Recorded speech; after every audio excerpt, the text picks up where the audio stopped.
This mysterious photograph of Atlas reveals a formation that appears to contain not one single body, but several luminous components gliding together through the darkness of space. Each glowing point seems to move in perfect unison, forming a pattern far too deliberate to dismiss as mere fragments or natural debris. Against the blackness of the night sky, the lights shine with a steady intensity, creating the striking impression that they are part of a coordinated system rather than a solitary interstellar visitor. Captured by the Virtual Telescope project in Manciano, Italy, the bright cores seem to drift in unison, connected by a faint, glowing trail, as if three objects were traveling together rather than one. The coordinated appearance immediately raised questions about whether this was merely a fragmenting comet or something far more unusual. For months, astronomers had been tracking Atlas ever since it first entered the solar system during July of that year. Only two other interstellar objects had ever been identified before it, making this a rare and significant discovery. The extraterrestrial theories gained even more momentum when new information emerged regarding the high-resolution imaging science experiment camera aboard NASA's Mars Reconnaissance Orbiter. On the 2nd and 3rd of October, the spacecraft had been instructed to capture high-resolution images of the interstellar object as it traveled through the inner solar system. The decision to observe Atlas with such precision demonstrated NASA's own interest in its highly unusual behavior. With a spatial resolution of 30 kilometers per pixel, nearly 3 times sharper than the clearest Hubble image taken on the 21st of July that same year, the high-resolution imaging science experiment scans were expected to provide unprecedented scientific clarity. Unlike the Hubble image, which had viewed the object almost edge-on with Earth and the Sun separated by roughly 10 degrees relative to the object, the Mars-based observations promised a more lateral perspective. This sideways view offered scientists a rare opportunity to observe how the object shed material, interacted with sunlight, and dispersed particles into the surrounding space. Researchers were particularly eager to compare the direction and pattern of its tail, hoping to better understand the mechanics of what they believed to be an active interstellar body. However, when the days following the observations turned into weeks, it became clear that something unusual was happening.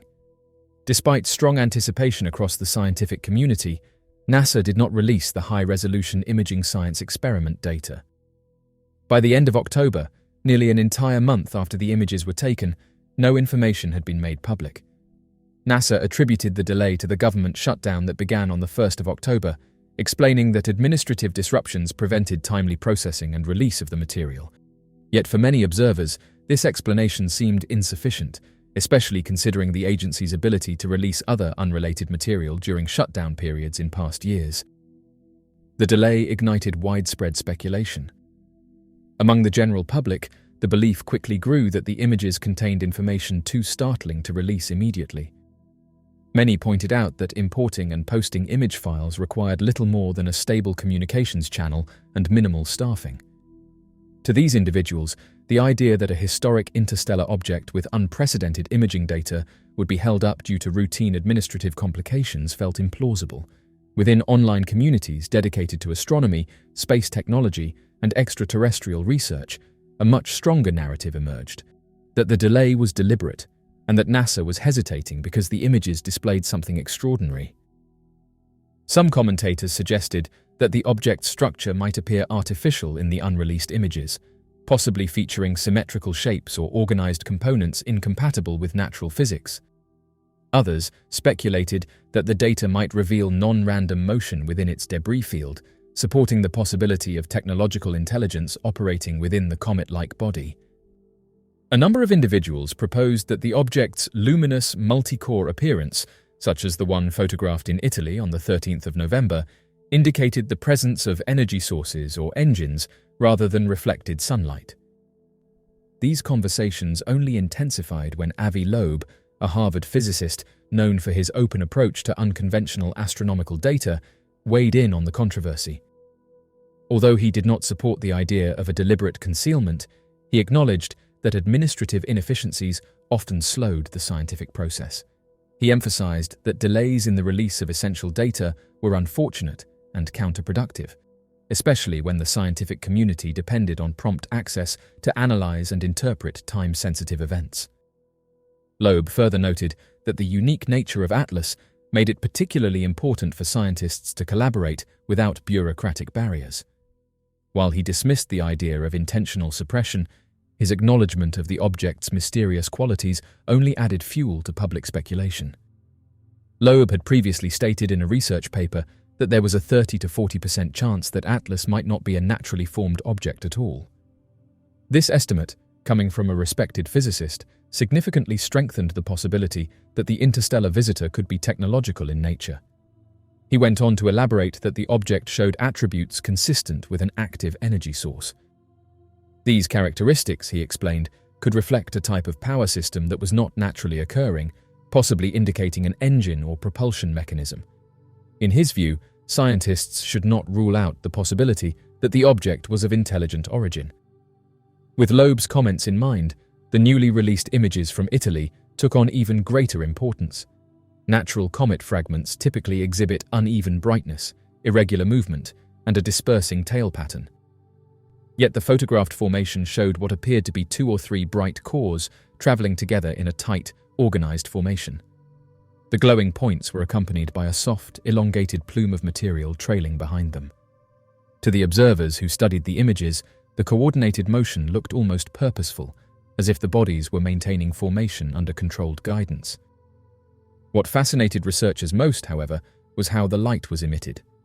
The glow radiated in a smooth, consistent stream that did not resemble typical solar reflection. Instead, the luminous regions appeared self-produced, which only strengthened speculation that the objects might be generating their own energy. Some researchers quietly wondered whether the scanning instruments on the Mars Reconnaissance Orbiter had detected similar patterns before the government shutdown delayed releases.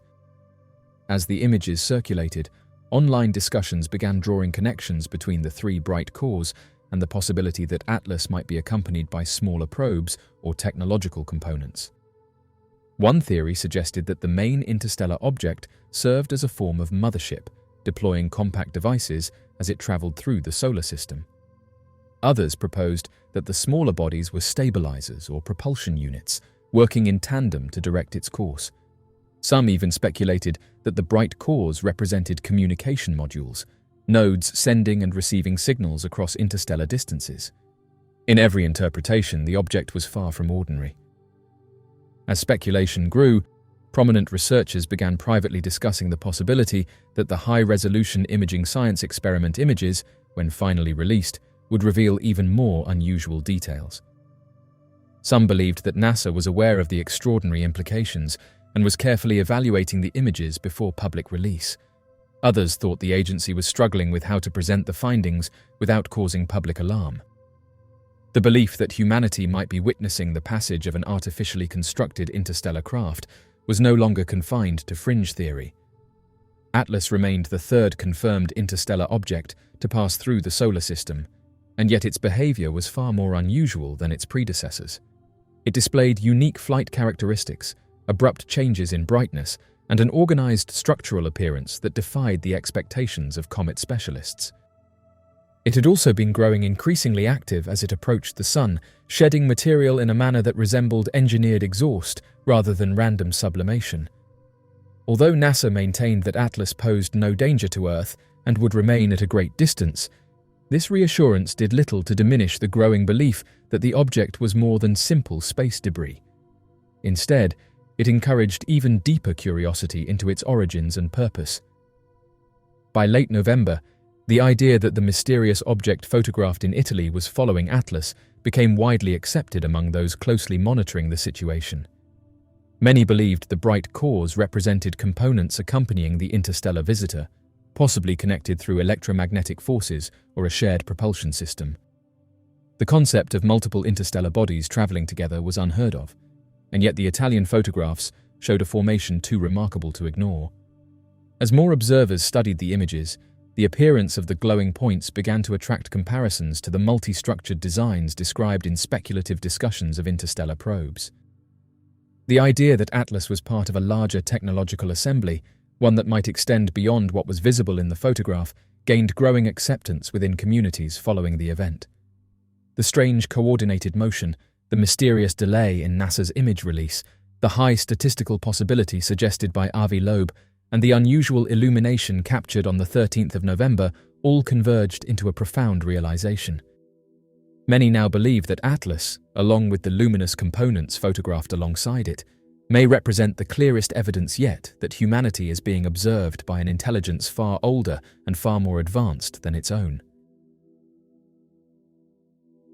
Eric Hecker, a former contractor for Raytheon who spent a year at the South Pole, has recently provided a compelling testimonial.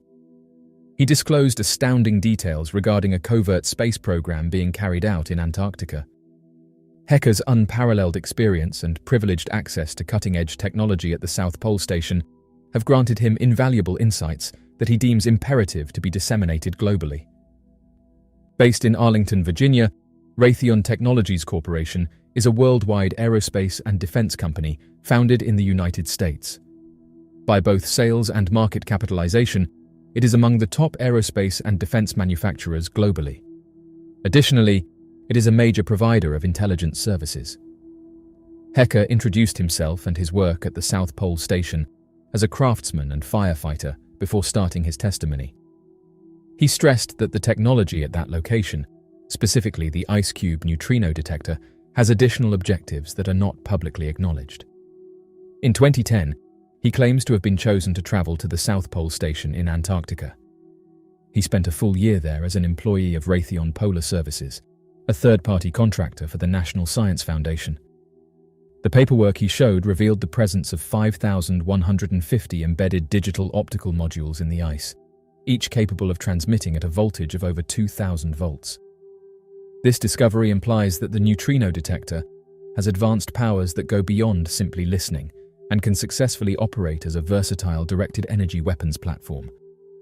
The size and power of the device indicated its potential for employing deep space quantum communications with spacecraft voyaging throughout our solar system and beyond. In an interview with Dr. Michael Salla, Hecker disclosed that each digital optical module has the capability to transmit at 2047 volts, establishing it as the most extensive phased array transmitter in the world.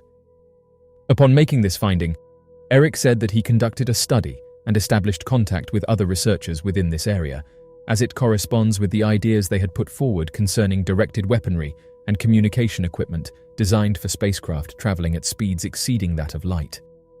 In his opinion, this detector functions as the communication apparatus for intergalactic communication.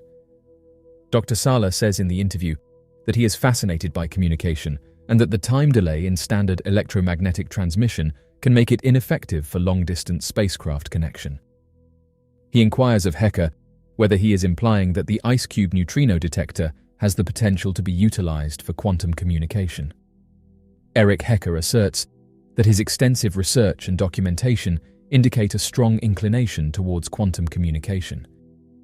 He highlights that he offers the corroborating evidence on his website to validate these discoveries. Hecker additionally emphasizes that his objective is to present the facts and provide evidence for the worries that others have already expressed. Having personally observed the facility, he asserts that there is an ongoing occurrence and he intends to increase awareness and offer a means to reveal the truth. Hecker went on to describe the many roles played by the South Pole Station, saying that it controls air traffic for off-world ships, such as alien and man-made vehicles that release neutrinos. In addition, he asserted that the facility facilitates superluminal communications, a vital component for interstellar travel. The speaker mentioned Gary McKinnon's previous unauthorized access to NASA's systems, where he discovered evidence of a fleet located outside of Earth. Additionally, the speaker said that the South Pole Station plays a crucial role in enabling contact with this fleet. In his ongoing testimony, Hecker revealed a troubling element of the South Pole Station. He claimed that during 2010 and 2011, seismic activity coincided with the initial activation of the ice cube neutrino detector, suggesting its capacity to trigger earthquakes. In addition, he asserted that the South Pole Station accommodates the ELF, extremely low-frequency system, which was previously thought to be inactive but was subsequently found to be fully functional. He proposed that this mechanism, in addition to other technology, is utilized for malicious intentions. Hecker explored an additional captivating feature of the South Pole Station, specifically the Atmospheric Research Observatory situated in the clean air area. The individual asserted that they had observed a potent emerald laser originating from this establishment, postulating that it may serve the purpose of long-distance communication or act as a means of protection. In addition, he expressed apprehensions regarding the power provision at the South Pole Station, highlighting the energy requirements of the sophisticated equipment he observed above what was officially acknowledged. He proposed the existence of either a concealed nuclear power source that existed before the Antarctic Treaty or an undiscovered advanced power system. Eric Hecker's concise testimony revealed the existence of a covert space program being conducted at the South Pole Station in Antarctica. Based on his assertions and supporting documents, it appears that the ice cube neutrino detector has capabilities that go beyond its claimed scientific goals. These capabilities include operating as a directed energy weapons platform, an air traffic control station, and a facility for faster-than-light communications. Hecker expressed worries over the seismic activity that the detector could potentially generate and the existence of a functioning extremely low-frequency system. In addition, he raised concerns about the power supply systems at the facility. This isn't the first time that an earthquake machine has been mentioned.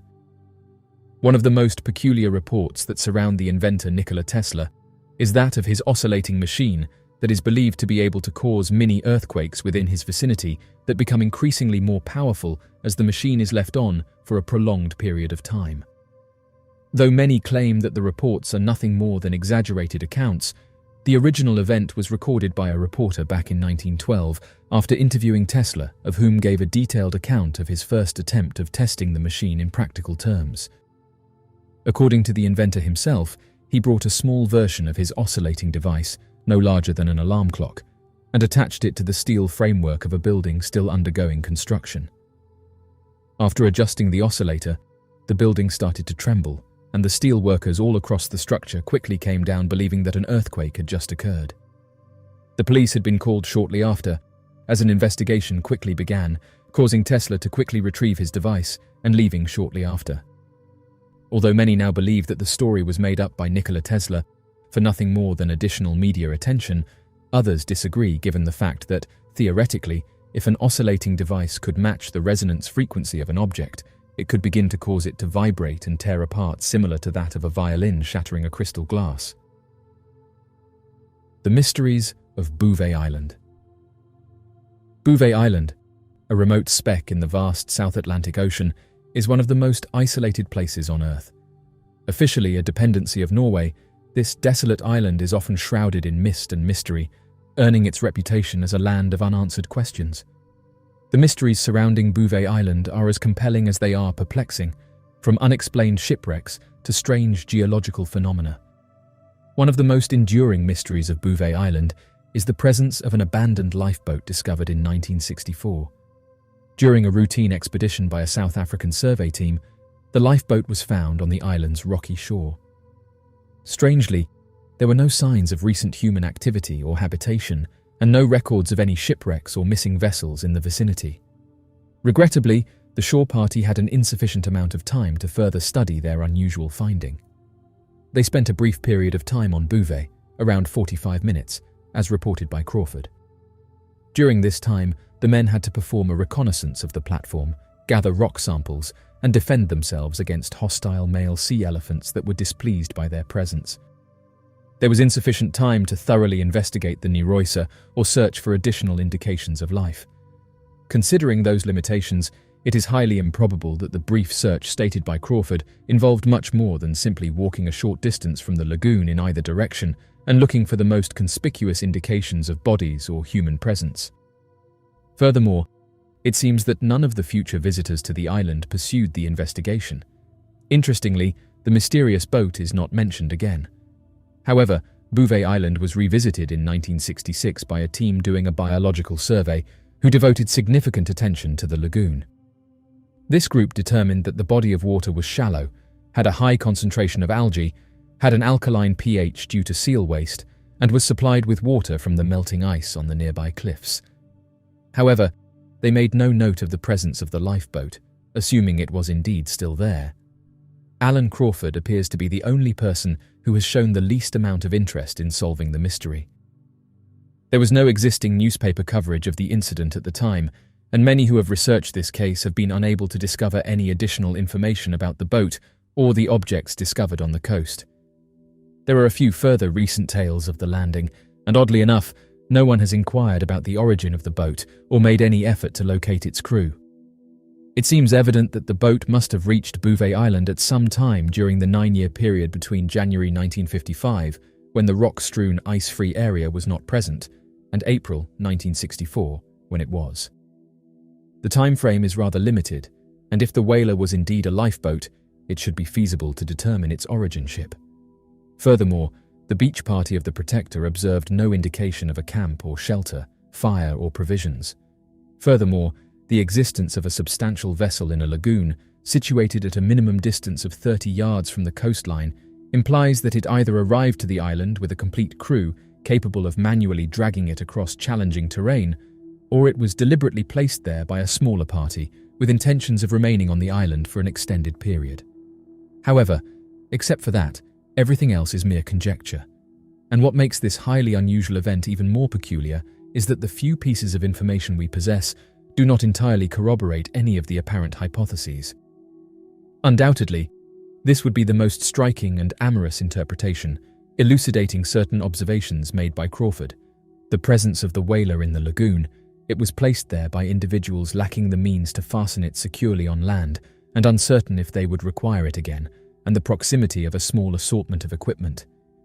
It is unclear why Crawford's copper flotation or buoyancy tank was flattened, but it seems like the kind of action that a group of desperate men with little resources might take. The lifeboat scenario provides the most plausible explanation for the existence of only one pair of oars on the shore. It is possible that there were initially more oars, but they were lost overboard during a disastrous journey. Despite thorough investigation and multiple voyages to Bouvet Island following the discovery of the lifeboat, the mystery remains unresolved. The island's inclement weather conditions and remote location persistently impede comprehensive investigations, resulting in numerous unresolved inquiries. Who were the individuals present in the lifeboat? What factors precipitated their arrival on this secluded and barren island? And what was their ultimate fate?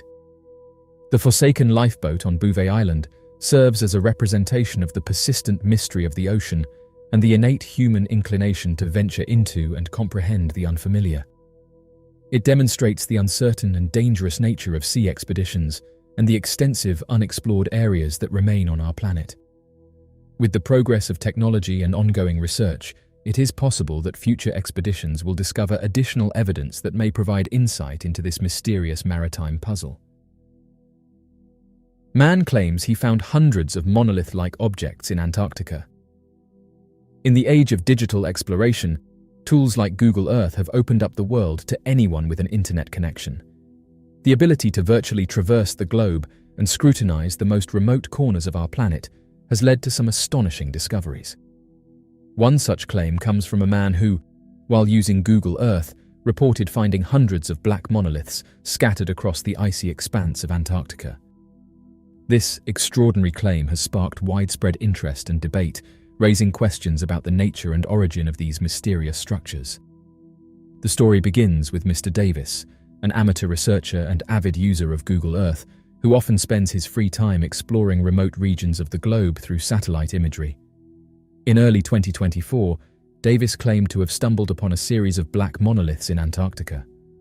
According to his detailed observations, these monoliths appeared in various locations across the continent, sometimes standing alone and other times in clusters. The monoliths, as seen from satellite images, were uniformly dark and rectangular, reminiscent of the monoliths famously depicted in Stanley Kubrick's film. Davis's discovery was quickly posted to various online groups that investigate mysterious anomalies in Antarctica, captivating the imaginations of amateur researchers, ufologists, and curious minds worldwide, who all said that this photograph is evidence that something strange is happening down in Antarctica. The idea of mysterious black monoliths in Antarctica conjured images of ancient civilizations, extraterrestrial artifacts, and hidden secrets waiting to be uncovered beneath the ice. Social media platforms buzzed with speculation, with theories ranging from remnants of an advanced prehistoric civilization to markers left by extraterrestrial visitors. Firstly, the resolution of satellite images available on Google Earth can be limited, often resulting in pixelation and artifacts that may create the illusion of structures that do not exist. High-resolution satellite imagery and ground truthing are essential for verifying such claims. Without these tools, it is challenging to conclusively determine whether the monoliths are real objects or simply anomalies in the data. Secondly, the harsh and dynamic environment of Antarctica poses significant challenges for the preservation of any structures. The continent is subject to extreme weather conditions, including powerful winds, sub-zero temperatures, and shifting ice. These factors make it unlikely for any standing structures, particularly those made of conventional materials, to remain intact for long periods. If the monoliths were indeed real, their material composition and resilience would be subjects of intense scientific interest. Despite these challenges, the possibility of the monoliths being real cannot be entirely dismissed without further investigation. Antarctica has long been a place of mystery and intrigue, with many aspects of its geography and history still shrouded in uncertainty. The discovery of ancient microbial life in subglacial lakes and the existence of large, unexplored cave systems beneath the ice suggest that the continent holds many secrets yet to be revealed. If the monoliths were found to be genuine, the implications would be profound. They could potentially rewrite our understanding of human history, geology, or even our place in the universe. The discovery of ancient structures in Antarctica could indicate a previously unknown chapter of human or pre-human civilization, suggesting that the continent was once habitable and inhabited.